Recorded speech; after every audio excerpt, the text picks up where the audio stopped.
যদি বাংলাদেশের সীমান্তে নাগরিক হত্যা বন্ধ না হয়, আমরা এর আগে 2 লক্ষ টাকা পুরস্কার ঘোষণা করেছিলাম যে বিএসএফ এর খুনিদেরকে যদি আটক করতে পারে, গ্রেপ্তার করতে পারে, হত্যা করতে পারে, আমরা 2 লক্ষ টাকা পুরস্কার দেব। আমি আজকে আমাদের বিজিবির ভাইদেরকে বলছি, যদি দেখেন আপনার সামনে কোনো বিএসএফ হত্যা করছে বাংলাদেশি নাগরিককে, গুলি করে পাল্টা উত্তর দিবেন, তাকে শেষ করে দিবেন। দরকার হলে আপনার সারা জীবনের ব্যয় ভার আমরা বহন করব। কিন্তু বাংলাদেশ এই সীমান্ত হত্যা আর একদিনের জন্য সহ্য করবে না। এইটা হতে পারে না। বিশ্বের আর কোন দেশের সীমান্তে এভাবে মানুষ হত্যা করা হয় না।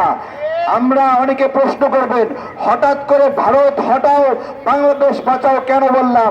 আমরা হঠাৎ করে বলবো, ঘুমের ঘরে বলবো, নামাজের পরে বলবো, জুমার পরে বলবো, ভারত হটাও বাংলাদেশ বাঁচাও।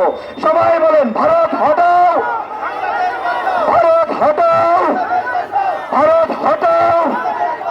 এবং ভারতের দালালি যে সকল রাজনৈতিক কর্মীরা করছে তাদেরকে সাবধান করে দিচ্ছে, আপনাদেরকে ওই পদ থেকে আমরা সরাবই, প্রতিশ্রুতিবদ্ধ হচ্ছি।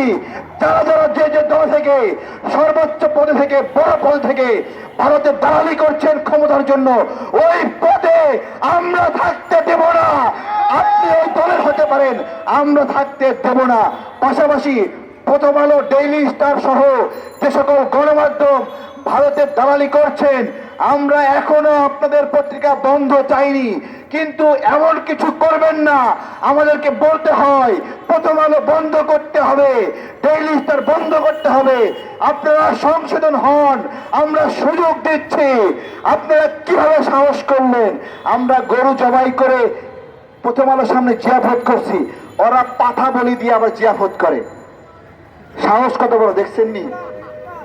আমার কথা, তার মানে আমাদের গরু জবাই করা সঠিক ছিল। তুই যেহেতু পাঠা বলি দিছস, তাই না?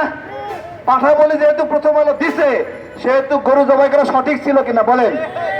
সঠিক ছিল। এগুলো বুঝতে হবে। আমরা আমাদের মিছিল শেষ হবে। আজকে প্রোগ্রামের আমাদের প্রধান অতিথি ইরান ভাই বক্তব্য রাখবেন। ভাইয়ের বক্তব্যের পরে আমরা মিছিল নিয়ে এখান থেকে চলে যাব।